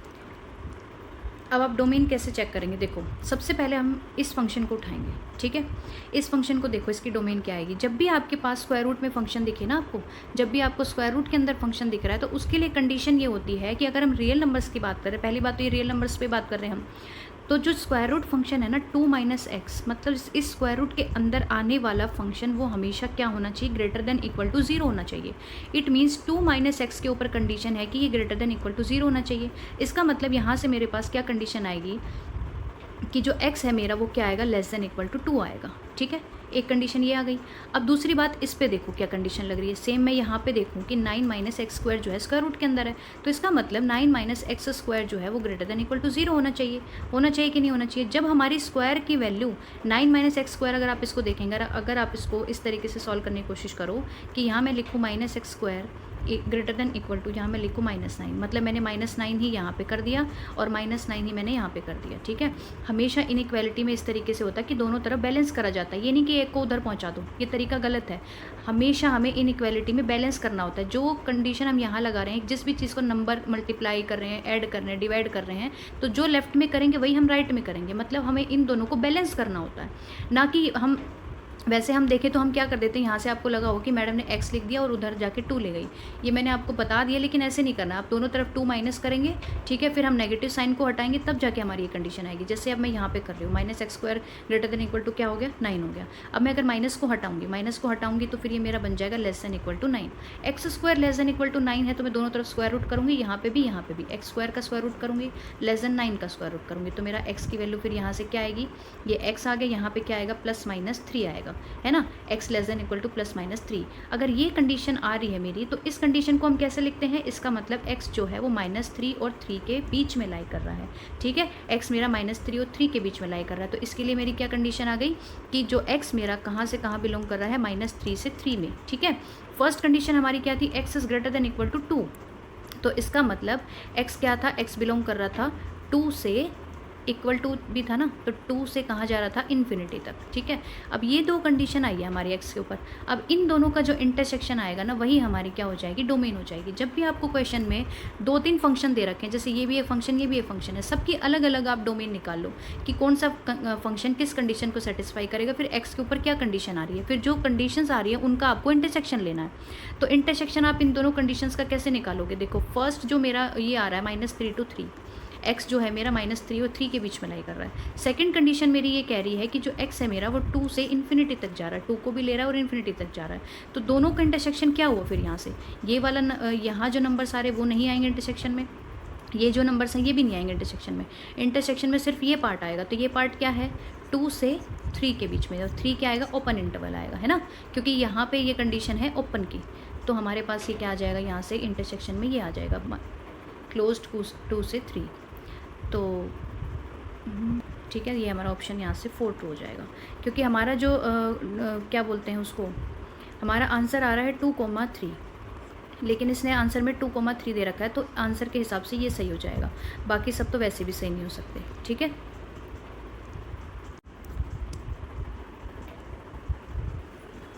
देखो इस क्वेश्चन में पूछा था डोमेन ऑफ फंक्शन f(x) दे रखा वही स्क्वायर रूट। ठीक है, अभी हमने स्क्वायर रूट में देखा था ना फंक्शन, वही सेम यहाँ पे करना है। मैं सेम करा रही हूँ आपको, ताकि कॉन्सेप्ट आपका एक ही बारे में क्लियर हो जाए। तो स्क्वायर रूट के अंदर हमारा फंक्शन ये दिया हुआ है। ठीक है, इस पे कंडीशन क्या आएगी कि क्या होना चाहिए, ग्रेटर देन इक्वल टू 0 होना चाहिए, है ना। ग्रेटर देन इक्वल टू क्या होना चाहिए, 0 होना चाहिए। अब आप देखो, हमें सबसे पहले इस लॉग फंक्शन को हटाना पड़ेगा। इसका बेस कितना है, बेस है इसका 10। ठीक है, इस इनइक्वालिटी साइन को हमें सेम रखने के लिए क्या करना पड़ेगा, इस बेस को हमें एक्सपोनेंशियल से चेंज करना पड़ेगा। और एक्सपोनेंशियल क्या लेंगे हम, 10⁻1, जिसकी वैल्यू 1 होती है। ठीक है, यहाँ पे मैं 10⁻, ये लगाऊंगी ना, बेस अगर मेरा 10 है तो ये मेरा हट जाएगा, यहाँ बचेगा 5x - x² / 4 greater than equal to क्या आ जाएगा, 10⁻0। अब 10⁻0 जो है मेरा 1 होता है, by 4 greater than equal to 1, तो 4 उधर चला जाएगा, है ना। 4 उधर चला जाएगा, इसका मतलब क्या आ गया, 5x - x² क्या आ गया, ग्रेटर देन इक्वल टू 10⁻0 जो है 1 होता है, तो ये मेरा आ गया यहाँ से 4। ठीक है, सीधा सीधा। इसका मतलब अब इसकी कंडीशन हमें निकालनी पड़ेगी। कैसे निकालेंगे, ये हमारे पास क्या है, एक क्वाड्रेटिक इक्वेशन नज़र आ रही है। अब 4 को इधर कर दो, ये हो गया 0। अब मैं माइनस कॉमन ले लूँ दोनों तरफ, यहाँ भी माइनस कॉमन लूँ, वहाँ भी माइनस कॉमन लूँ, तो फिर मेरा साइन क्या हो जाएगा, चेंज हो जाएगा। और दोनों तरफ माइनस लूँगी करूँगी तो ये कैंसिल हो जाएगा, तो x² - 5x + 4 बच गया मेरे पास। अब इस इक्वेशन के सोल्यूशन क्या आ रहे हैं, x - 1 और x - 4। ठीक है, लेस देन इक्वल टू 0। तो इसका मतलब मेरे पास ये कंडीशन आ गई कि जो x - 1 है वो less than equal to, sorry हम इनको अलग अलग नहीं कर सकते, हमें इनको एक साथ देखना पड़ेगा। एक साथ कैसे देखेंगे, देखो x - 1 और 4, ये है मेरा क्या है, 1 है, और ये मेरा कितना है, 4। ठीक है, 1 और 4, हमें इस प्रोडक्ट को नेगेटिव रखना है हमेशा। 0 से छोटा और 0 से छोटा और 0 के बराबर हो सकता है, लेकिन 0 से छोटा होना चाहिए। 0 के बराबर होगा तो मतलब 1 और 4 में से कोई भी वैल्यू मैं पुट करूँगी, 1 और 4 में से कोई भी वैल्यू पुट करूँगी तो 0 हो जाएगा। लेकिन उसके बाद फिर ये नेगेटिव होना चाहिए। अब ये नेगेटिव कहाँ कहाँ होगा वो आपको चेक करना पड़ेगा। अगर आपने 1 से बड़ा नंबर लिया, मतलब 1 से बड़ा मैंने यहाँ लिया नंबर, और या फिर यहाँ भी ले सकती हूँ, 1 से बड़ा लिया तो ये पॉजिटिव रहेगा। अब मैंने 1 से बड़ा यहाँ पे लिया है, लेकिन अगर मैं 4 से छोटा ले रही हूँ, मतलब कि x में नंबर 1 से बड़ा ले रही हूँ और 4 से छोटा ले रही हूँ, 4 से छोटा ले रही हूँ, 1 से बड़ा ले रही हूँ, तो ये नेगेटिव रहेगा, है ना। तो ये नेगेटिव रहेगा। इसका मतलब पॉजिटिव नेगेटिव इस केस में, यहाँ इस रेंज में 1 से 4 के बीच में हमेशा नेगेटिव रहेगा। अब अगर मैं 1 से छोटा ले लिया नंबर, मैंने 1 से क्या ले लिया, छोटा नंबर ले लिया, 1 से छोटा लिया तो ये नेगेटिव आएगा, है ना। अगर मैंने यहाँ की बात कर रही हूँ, 1 से छोटा लिया, फर्स्ट नेगेटिव आएगा। अब 1 से छोटा है तो 4 से भी छोटा है तो ये भी नेगेटिव आएगा। नेगेटिव इंटू नेगेटिव करेंगे तो ये क्या आएगा, यहाँ पे पॉजिटिव बन रहा है। लेकिन हमें चाहिए क्या, हमें तो नेगेटिव चाहिए, तो मतलब ये जो हमारी डोमेन नहीं आ सकती। यहाँ की मैं बात करूँ तो यहाँ पे भी आप इसी तरीके से चेक करेंगे, ये 4 से बड़ा है नंबर, यहाँ से 4 से बड़े नंबर आएंगे, 4 से बड़ा मतलब ये भी पॉजिटिव, ये भी पॉजिटिव, दोनों पॉजिटिव तो मिलके भी पॉजिटिव, तो मतलब यहाँ पे पॉजिटिव आ रहा है। इट मीन्स हमारी रेंज जो है वो कितनी आएगी, सॉरी डोमेन है वो हमारी क्या आनी चाहिए, 1,4 आनी चाहिए। जो इस कंडीशन को सेटिस्फाई करेंगे, एक्स की वैल्यू, वही हमारी डोमेन होती है। तो आंसर हमारा क्या आ जाएगा, 1,4 आ जाएगा। देखो कितना आसान सा क्वेश्चन था, लेकिन देखने में आपका मन घबरा जाएगा कि हम इसको करें कैसे। तो आपको बस जो अंदर जो फंक्शन लिखे ना उनको सॉल्व करते जाओ, उन पे कंडीशंस लगाते जाओ और चेक करते जाओ। हमें बेसिकली एक्स पे कंडीशन देखनी है कि एक्स क्या सेटिस्फाई कर रहा है, वही हमारी डोमेन होती है। ठीक है, देखो इस क्वेश्चन में हमें फंक्शन r/0 to π/2 डिफाइन कर रखा है। फंक्शन हमारा tan इनवर्स समथिंग एक क्वाड्रेटिक हमें इक्वेशन दे रखी है। Then f will be onto function. Onto function बताना है कब होगा, जब a पे कंडीशन चेक करनी है। ऑन टू फंक्शन होने के लिए इसका मतलब हमारी रेंज क्या आनी चाहिए, 0, π/2 ही आनी चाहिए। यही हमारी कोडोमेन है। ठीक है, इसके बराबर आनी चाहिए। ठीक है, तो सबसे पहले आप ये देखो, जो हमारा फंक्शन दिया है tan इनवर्स, अंदर कुछ भी हो उससे कोई मतलब नहीं है। जो हमारा tan इनवर्स x लिखे हैं या अंदर कोई भी वैल्यू लिखे हैं, ये जो फंक्शन है इसकी रेंज क्या आती है, हमेशा इसकी रेंज यही आती है, 0, π/2 यही आती है ना, ओपन इंटरवल, सॉरी। ठीक है, यही हमारी इसकी रेंज आती है। तो इसकी रेंज ये लाने के लिए हमें क्या देखना पड़ेगा, हमारे पास tan इनवर्स x की डोमेन चेक करो क्या होती है। tan इनवर्स x की डोमेन होती है हमारी 0, ∞, मतलब पॉजिटिव नंबर्स। ठीक है, पॉजिटिव नंबर्स हम लेते हैं तो ये हमारा फंक्शन आता है। इस तरीके से आपको इन्वर्स ट्रिग्नोमेट्री यहाँ पे पढ़नी पड़ेगी कि इसकी इन्वर्स ट्रिग्नोमेट्री फंक्शंस की रेंज और डोमेन क्या होती है। सीधे सीधे वहाँ से आपको पता चल जाएगा, तो आपको समझ आ जाएगा मैंने कैसे लिखा है। अब इसके बाद अगर इसकी डोमेन ये है तो इसका मतलब x square plus x plus 2a जो है वो पॉजिटिव होना चाहिए हमेशा, है ना। अगर tan इनवर्स x की ये डोमेन होती है तो इसका मतलब इसके अंदर आने वाला फंक्शन जो है वो इस कंडीशन को सेटिस्फाई करेगा। ये always greater than equal to 0 होना चाहिए for all x belongs to r, ठीक है। r की हम कोई भी वैल्यू, कोई भी रियल नंबर लेंगे उसके लिए ये कंडीशन सेटिस्फाई होनी चाहिए। अब इस कंडीशन को सेटिस्फाई करो आप, देखो सबसे पहले तो इसकी मिनिमम वैल्यू क्या आ रही है, मिनिमम वैल्यू तो इसकी 0 होगी। अब मैक्सिमम वैल्यू कैसे पता चलेगी, मिनिमम वैल्यू पता चलेगी हमें, लेकिन हमें ए की वैल्यू निकालनी है कि ए की किस वैल्यू के लिए ये जो कंडीशन है वो ग्रेटर देन इक्वल टू 0 हो जाए। तो उसको हम कैसे देखेंगे, ये क्वाड्रेटिक इक्वेशन है, आपको ये फॉर्मूला याद रखना पड़ेगा कि जब भी हमें क्वाड्रेटिक इक्वेशन दी है और उसकी हमें मिनिमम वैल्यू चेक करनी है और हमारे पास कंडीशन ये होती है कि A X square plus B X plus C जो है और ए ग्रेटर देन हमारा ये जो फर्स्ट कोफिशिएंट है मेरा पॉजिटिव आ रहा है, तो इस केस में मिनिमम वैल्यू का फॉर्मूला होता है कि 4ac minus B square upon 4a greater than equal to 0, ये कंडीशन होती है मेरी। अब आप ये कंडीशन इसमें लगा दो, इसमें क्या आएगा, 4ac मतलब कि 8a माइनस बी स्क्वायर मतलब 1 डिवाइडेड बाई 4a करेंगे मतलब 4 ग्रेटर देन इक्वल टू 0 आना चाहिए। अब यहाँ से क्या आएगा, 8a minus 1 greater than equal to 0, ठीक है। 8a greater than equal to 1, a क्या आएगा, ग्रेटर देन इक्वल टू 1/8, मतलब a की कंडीशन ये आ गई 1/8 से बड़ा होना चाहिए, 1/8 के बराबर भी आ सकता है और उससे बड़ा होना चाहिए। तो हमारा लास्ट ऑप्शन यहाँ से करेक्ट हो जाएगा। अब नेक्स्ट क्वेश्चन में इन्वर्स फंक्शन की बात कर रहा है, हमने शायद इन्वर्स फंक्शन पढ़ा नहीं है। देखो इन्वर्स फंक्शन कब एग्जिस्ट करता है, अगर मेरा फंक्शन R है मान लो, ठीक है, R है, तो ये फंक्शन जब 1 और ऑन टू हो जाता है, 1 एंड ऑन टू हो जाता है तो हमारा फंक्शन का इन्वर्स एग्जिस्ट करता है। मतलब एग्जिस्टेंस ऑफ इन्वर्स की बात हम तभी कर सकते हैं जब हमारा फंक्शन क्या होना चाहिए, 1 एंड ऑन टू होना चाहिए। लेकिन यहाँ पे इसने पहले से बोल रखा कि फंक्शन हमारा इन्वर्स है, ठीक है। अब इन्वर्स इमेज अगर आपको चेक करनी है तो हम किस तरीके से करते हैं,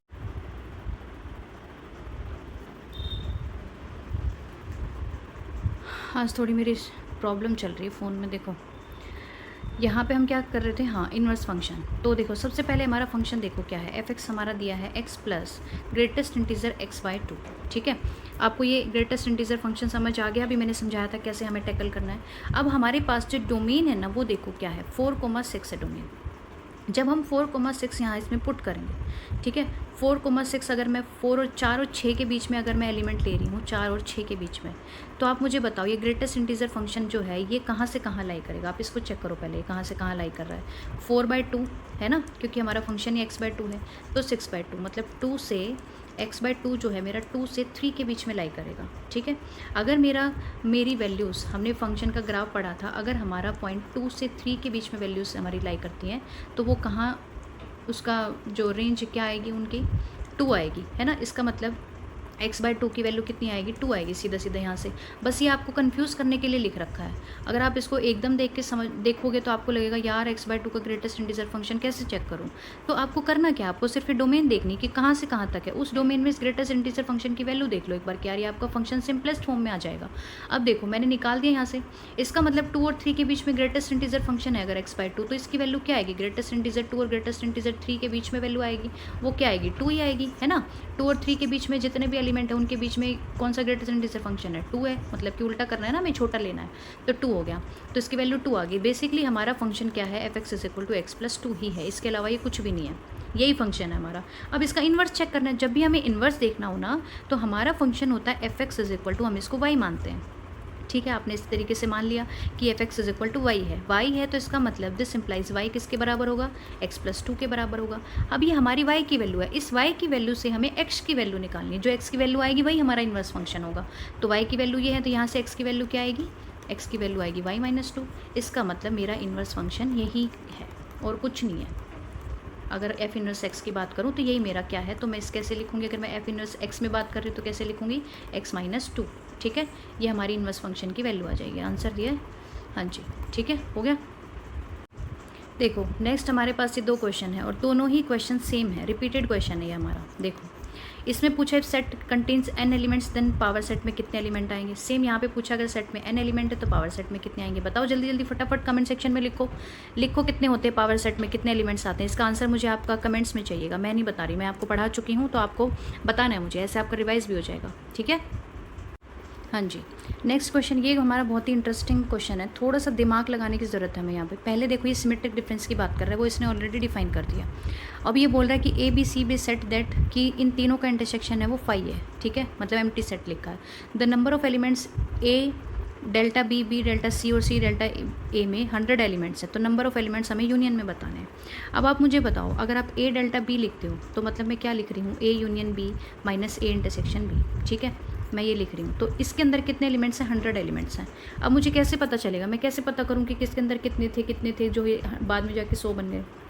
तो आपको इसको समझने का एक तरीका है, वो आप क्या समझो, हम सबसे पहले मान लेते हैं, मान लो कि ए के अंदर कितने एलिमेंट है, एक्स के अंदर ओनली ए, जो सिर्फ ए के अंदर आ रहे हैं, ओनली बी कितने एलिमेंट है, x2, ओनली सी कितने एलिमेंट है, x3, ठीक है। अब मैं मानती हूँ कि ए इंटरसेक्शन बी के अंदर कितने एलिमेंट है, y1, ए इंटरसेक्शन सी के अंदर कितने एलिमेंट हैं, y3, और A intersection B intersection C के अंदर कितने एलिमेंट है, y2, ठीक है। ऐसे मैंने मान लिया। अब आप देखो फर्स्ट में लिखा ए डेल्टा बी, मतलब A union B minus A intersection B. अब यूनियन के अंदर ए और बी के एलिमेंट आएंगे कि नहीं आएंगे, मुझे बताओ, आएगा ना। तो मतलब मेरे पास ए डेल्टा बी के अंदर कौन कौन से एलिमेंट आ रहे हैं, x1 आ रहा है और x2 आ रहा है, मतलब ए और बी के एलिमेंट आ रहे हैं। माइनस में क्या करूँगी, ये इंटरसेक्शन वाले माइनस कर दो, जो बाकी जो बच गए वो भी आएंगे इसके अंदर, है ना। तो क्या बच गए, फिर माइनस y1 कर रहे हैं, लेकिन हमारे पास y2 और y3 इसके अंदर आ जाएंगे। फिर इसकी वैल्यू कितनी है, 100।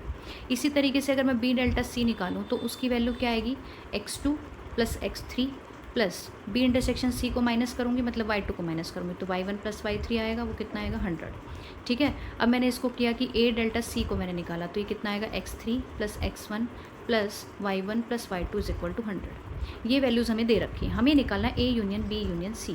तो आप A union B union C अगर आप निकालेंगे तो आप कैसे निकालेंगे, ए के अंदर कितने एलिमेंट हैं, बी के अंदर कितने एलिमेंट हैं, सी के अंदर कितने एलिमेंट हैं, प्लस इनके यूनियन में कितने एलिमेंट हैं, है ना, प्लस बी यूनियन सी में कितने एलिमेंट हैं, प्लस ए यूनियन सी में कितने एलिमेंट हैं, प्लस क्या करेंगे फिर हम माइनस हम इसमें से क्या करते हैं, N A intersection B intersection C कर देते हैं। अब ये इंटरसेक्शन हमारे पास 0 है, ठीक है, 5 दे रखा है इसने। अब इन सब की वैल्यू आप कैसे पता करोगे कितनी है, आपको कैसे पता चलेगा कि ये कितनी है। तो अगर मैं इन तीनों इक्वेशंस को जोड़ दूँ, तीनों इक्वेशंस को अगर मैं जोड़ दूँ तो क्या यहाँ से हमारी वैल्यू नहीं आ जाएंगी। देखो ये ए बी और सी इन सब की वैल्यू है, ये सब यूनियंस की वैल्यू लिखी हुई है, इन सब को जोड़ दोगे तो आपके पास ये पूरी वैल्यू आपके पास आ जाएगी। ये पूरी वैल्यू निकालने के लिए अगर आप इन तीनों इक्वेशंस को ऐड करेंगे तो आपके पास यहाँ से आएगा 2 into x1 plus x2 plus x3 plus y1 plus y2 plus y3 is equals to कितना आएगा, ये इंटरसेक्शन आता है यहाँ पे, मैंने तो गलत लिख दिया, ठीक है, ये हो गया। अब कितना आ रहा है, ये 300, ठीक है। अब इन तीन सब का ऐड करेंगे तो वो कितना आ गया, x1 plus x2 plus x3 plus y1 plus y2 plus y3, तो कितना आ रहा है 150। इसका आंसर हमारा कितना आ गया, 150 आ गया यहाँ से। अब आपको लग रहा होगा कि मैम आपको तो समझ आ गया, आपने कर दिया, लेकिन हमें तो शायद पेपर में समझ ही नहीं आएगा कि कैसे करना है। हाँ, ये पॉसिबिलिटी है, हो सकता है ऐसे, लेकिन अभी अगर आप इस क्वेश्चन को समझ लोगे कि अगर ए डेल्टा बी डेल्टा सी और सी डेल्टा ए की हमें वैल्यू दे रखी है कि उनके अंदर कितने एलिमेंट्स आ रहे हैं, तो आपको इसी तरीके से क्वेश्चन करना है, ठीक है। अब इस क्वेश्चन में आपको तो कुछ भी नहीं करना है, इस क्वेश्चन में आपको ए सेट दिया है, बी सेट दिया है, दोनों का इंटरसेक्शन बताना है। अब इसमें भी मैं कराऊंगी तो फिर बहुत बड़ी दिक्कत हो जाएगी आप लोगों के साथ, इसका मतलब आपके कॉन्सेप्ट बिल्कुल भी क्लियर नहीं है। देखो ए सेट हमारा क्या है कि 4 से कहाँ जा रहा है, इन्फिनिटी तक। बी सेट मेरा क्या है, उसकी रेंज क्या आ रही है, एक्स पे क्या कंडीशन दी है कि वो लेस देन 5 है, लेस देन 5 है मतलब माइनस इन्फिनिटी से 5 के बीच में ये सारे एलिमेंट्स आ रहे हैं। अब दोनों का इंटरसेक्शन क्या आएगा, सीधा सीधा आंसर है 4,5, ठीक है। ये क्वेश्चन थोड़ा सा समझने का है। देखो बहुत सारे बच्चे क्या करेंगे, जब हमें f प्लस जी की डोमेन निकालनी हो ना, f प्लस जी की डोमेन निकालनी हो तो वो क्या करेंगे, दोनों की डोमेन को ऐड कर देंगे, यूनियन कर देंगे। यूनियन नहीं करना, हमें यही गलती नहीं करनी। जब भी हमें f प्लस जी की डोमेन निकालनी है, अगर मुझे डोमेन ऑफ f प्लस जी निकालना है तो वो होती है हमारी domain of f intersection domain of g। दोनों की डोमेन का इंटरसेक्शन लेते हैं हम, चाहे प्लस में हो चाहे माइनस में हो, ठीक है। ये करना, हमें इंटरसेक्शन लेना है। तो देखो फंक्शन f हमारा x प्लस 2 है, इसकी डोमेन क्या है, X less than equal to 0, और जी एक्स की डोमेन क्या है, X greater than equal to 0। तो दोनों के इंटरसेक्शन में क्या आएगा, सिर्फ 0 ही आएगा, उसके अलावा तो कुछ आएगा ही नहीं। बस हो गया आपका क्वेश्चन। इस क्वेश्चन में तो सीधा जी ऑफ एफ़ की डेफिनेशन लगानी है। देखो कैसे करेंगे हम। हमारा फंक्शन जी है, सबसे पहले आप एफ़ को अप्लाई करो, एफ ऑफ एक्स निकालो क्या आएगा। जी ऑफ एफ एक्स क्या कर रहा है, रूट एक्स कर रहा है, तो इसका मतलब मुझे जी किसके ऊपर लगाना है, रूट एक्स के ऊपर। ठीक है, अब जी फंक्शन लगा दो स्क्वायर रूट एक्स के ऊपर, तो हमारा ये जी ऑफ एफ एक्स की वैल्यू क्या आ जाएगी यहाँ से, स्क्वायर रूट एक्स का स्क्वायर माइनस -1।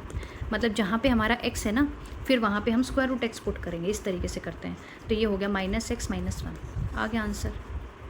कुछ नहीं करना, अप्लाई करना है बस आपको ये चीज़ भी समझ में आनी चाहिए कि किस तरीके से अप्लाई कर रहे हैं। अगर मैं आपको फंक्शन देती हूँ स्क्वायर रूट 2x, ठीक है, f, और g मैंने आपको दिया साइन x, तो साइन स्क्वायर x,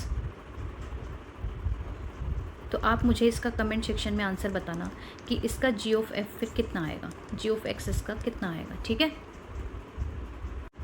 अब देखो ग्रेटेस्ट इंटीजर फंक्शन, इसको तो मैंने आपको इतना अच्छे से समझा दिया है कि आपको इसमें पेन चलाने की ज़रूरत नहीं है। ये पूछ रहा है कि ग्रेटेस्ट इंटीजर फंक्शन 1 1 होता है या ऑन 2 होता है या 1 1 ऑन 2 होता है, क्या होता है।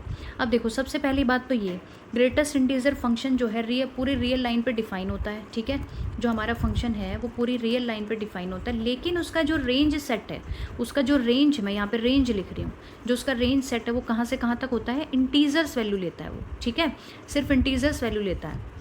अब देखो यहाँ पे बोल रहा है R to R बात कर रहा है, तो पहली बात तो ये ऑन टू हो नहीं सकता। ठीक है, यहाँ पे 1 1 ऑन टू लिखा तो ये भी कट गया। अब क्या ये 1 1 होता है, 1 1 भी नहीं होता। क्यों, देखो अगर मैंने 1.92 लिखा या मैंने 1.93 लिखा, दोनों की वैल्यू 1 आएगी, दोनों की वैल्यू 1 आएगी, मतलब दो डिफरेंट एलिमेंट्स की इमेज सेम आ गई, तो ये 1 1 तो हो ही नहीं सकता। तो ना तो ये 1 1 है और ना ही ये क्या है, ऑन टू फंक्शन है। ये क्वेश्चन हमारा रिलेशन पे पूछा गया है। इसमें पूछा है कि R be the relation on an, मतलब नेचुरल नंबर्स पे डिफाइन है, और डिफाइन कैसे है कि x + 2y = 8 आना चाहिए। तो r की डोमेन बताओ, मतलब कि उस रिलेशन की डोमेन बतानी है हमें। रिलेशन की डोमेन कहने का मतलब रिलेशन के अंदर किस टाइप से एलिमेंट आते हैं, कि a, b टाइप के एलिमेंट आते हैं। तो जो ये a एलिमेंट्स है ना, ये हमारी डोमेन है, और ये b हमारी क्या है, को डोमेन है। ठीक है, ये हमारी डोमेन के एलिमेंट्स है, ये हमें बताने हैं कि फर्स्ट वाला जो एलिमेंट्स आ रहा है वो कौन कौन से आ रहे हैं। तो आप कैसे चेक करेंगे अगर आपको इसकी डोमेन निकालनी है, तो सबसे पहले हम x की वैल्यू निकालेंगे, वही तो हमारी डोमेन आएगी। x हमारा डोमेन है और y हमारा को डोमेन के अंदर आ रहा है, रेंज के अंदर आ रहा है। ठीक है, तो x की वैल्यू क्या है, 8 - 2y है, 8 माइनस क्या है, 2y है। अब हमारा जो रिलेशन कहाँ से कहाँ डिफाइन है, नेचुरल नंबर से। आप इसमें पुट करो नेचुरल नंबर्स, 1 पुट करेंगे यहाँ पे, 2 × 1 करेंगे तो 6 आएगा। x = 8 माइनस में यहाँ पे 2 पुट करूँगी तो 4 आएगा, मतलब 4 आएगा। अब मैंने x को जब यहाँ पे y को जब मैंने यहाँ पे 3 लिया, y को जब मैंने यहाँ पे 3 लिया तो 2 × 2 था, ये 2 × 3 मतलब 6, ये 2 आ जाएगा। जब मैंने इसको 4 लिया तो 2 × 4 मतलब 8, 0 आ जाएगा। अब क्या 0 मेरा नेचुरल नंबर है, रिलेशन जब मेरी नेचुरल नंबर्स पे डिफाइन है तो मेरी डोमेन तो डोमेन के अंदर क्या आएंगे, नेचुरल नंबर से तो आएंगे, 0 तो डोमेन में है ही नहीं। तो इसका मतलब इसके आगे जाने की ज़रूरत ही नहीं है, अब इसके आगे नेगेटिव आने चालू हो जाएंगे, क्योंकि 8 से बड़ा नंबर आता चला जाएगा। तो मतलब मेरा डोमेन के अंदर वो कौन कौन से वैल्यू आ रहे हैं जिसके लिए ये सब कंडीशन सेटिस्फाई हो रही है, वो डोमेन के अंदर कौन कौन से एलिमेंट है, 2, 4, 6। आ गया, क्लियर हो गया। x की वैल्यूज़ तो निकाल रहे थे हम 4, 6 और 2, यही हमारे डोमेन है। अब ये क्वेश्चन बच गया हमारा, the relation R defined in A 1 2 3, ये सेट है मेरा a 1 2 3 जिस पे हमारा रिलेशन डिफाइन है। a is related to b, if वो ये कंडीशन अगर सेटिस्फाई करते हैं तो वो रिलेशन होगी, अदरवाइज़ नहीं होगी। तो कौन सा नॉट ट्रू है, नॉट ट्रू बताना है हमें। ठीक है, अब आप देखो इसमें पुट करके देख लो, कुछ नहीं करना। पेयर्स कैसे बनेंगे, 1, 1 बनेगा, 2, 2 बनेगा, 3, 3 बनेगा, 1, 2 बनेंगे, 2, 1 बनेंगे। ठीक है, 1, 3 बनेगा, 3, 1 बनेगा, और यहाँ से 2, 3 बनेगा और 3, 2 बनेगा। ठीक है, ये हमारे ऑर्डर्ड पेयर्स ये बनेंगे। अब आप इन सारी वैल्यूज़ को यहाँ पुट करोगे, ए और बी की वैल्यू पुट करो, चेक करो ये कंडीशन कौन कौन सेटिस्फाई कर रहा है। जब आपने 1 स्क्वायर - 1 स्क्वायर करेंगे तो 0 आएगा, मतलब जो आप सेम नंबर ले रहे हो, ये 3 नंबर्स, इन तीनों केसेस में हमारी वैल्यू क्या आएगी, 0 आएगी। और जब आप 3 2 और 3 2 ले रहे हो, 3 2 और 2 3 ले रहे हो, तो इस केस में क्या आएगा, 2 का स्क्वायर 4 है, 3 का स्क्वायर 9 है, या फिर 9 - 4 करो या 4 9 करो। मॉडुलस फंक्शन हमेशा पॉजिटिव वैल्यू देता है, मॉडुलस फंक्शन, और मॉडुलस फंक्शन का ग्राफ हमारा इस तरीके से होता है। ठीक है, आपने -∞ टू इन्फिनिटी वैल्यू लेंगे तो mod x जो है हमेशा हमें क्या देता है, पॉजिटिव वैल्यू देता है, मतलब 0 to ∞ इसकी वैल्यूज़ आती हैं। तो दोनों केसेस में सेम वैल्यू आएगी, वो कितनी आएगी, 5 <= 5, मतलब सेटिस्फाई कर रहा है। अब इसके बाद 2 3 3 2 हो गया, फिर मैं 1 2 और 2 1 लो, 1 2 और 2 1 मतलब 1 का स्क्वायर 1, 2 का स्क्वायर 4 मतलब 3 आएगा। ये अगर मैं लेती हूँ 1 का स्क्वायर 1, 3 का स्क्वायर 9 मतलब ये मेरा 8 आएगा। तो मतलब ये कंडीशन सेटिस्फाई नहीं कर रहे 1 3 और 3 1। तो इसने नॉट ट्रू पूछा है, लेकिन इसने देखो फर्स्ट में 1 3 और 3 1 नहीं दे रखा, तो मतलब ये तो ट्रू है हमारा, ठीक है, ये हट गया। अब R inverse equal to R, R inverse equal to R को हम बाद में चेक करेंगे। डोमेन हमारी क्या है 1 2 3, हाँ जी डोमेन तो हमने दे ही रखी है 1 2 3, तो ये भी वैसे भी ट्रू है। लास्ट में इसने बोला कि रेंज में सिर्फ 5 आ रहा है। क्यों आ रहा है रेंज में 5? रेंज में 0 भी आ रहा है, रेंज में 5 भी आ रहा है, रेंज में 3 भी आ रहा है, तो हमारा नॉट ट्रू यही हो जाएगा यहाँ से, ठीक है, क्लियर हो गया।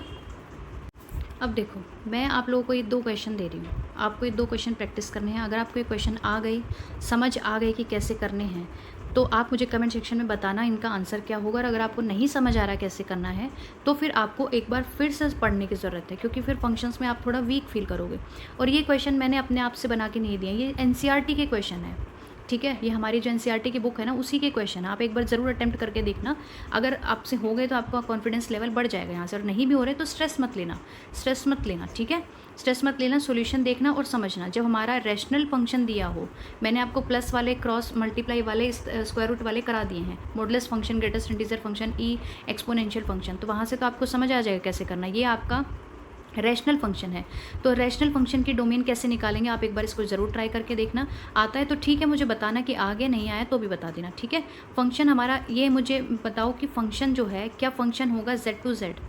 f मेरा सबसेट है, मतलब फंक्शन बेसिकली इस तरीके से डिफाइन है। तो आपको सिर्फ सीधा सीधा बस ये चेक करना है कि अगर आप कोई भी a और b की वैल्यू ले रहे हो, तो यहाँ पे आप a भी करोगे, यहाँ पे आप a प्लस b करोगे, तो क्या इंटीजर्स वैल्यू के पुट करने के बाद ये जो हमारी वैल्यू आ रही है वो इंटीजर वैल्यू आ रही है या नहीं आ रही है। अगर आ जाएगी तो आपका फंक्शन हो जाएगा, नहीं आएगी तो आपका फंक्शन नहीं होगा। इतनी हिंट मैंने आपको दे दी है, तो आपको एक बार ये दोनों क्वेश्चन एक बार प्रैक्टिस करने हैं, ठीक है। अगर वीडियो आपको अच्छी लगे, पसंद आए, तो अपने दोस्तों को ज़रूर शेयर करना, ठीक है। वीडियो पे बहुत सारे लाइक्स कमेंट्स भर दो इसमें, और बता दो कि क्या समझ में आ रहा है, क्या नहीं समझ आ रहा है, कैसी लगी वीडियो, पढ़ाने का तरीका कैसा लगा, सब कुछ आप एक्सप्लेन करना, मुझे बताना, ताकि मैं अपनी नेक्स्ट वीडियो में जो है आपके हिसाब से ही काम कर सकूँ। और मेनका चौहान जो है, आप एक बार प्लीज़ वीडियो देख लेना और फिर मुझे बताना कि आपका जो टॉपिक है वो क्लियर हो गया, क्वेश्चंस आपने प्रैक्टिस करे, आपको समझ आए या नहीं आए, कॉन्सेप्ट अगर क्लियर नहीं हुआ है तो बता देना, एक बार मैं फिर से आपको रिवाइज़ करा दूँगी, ठीक है। Thank you so much.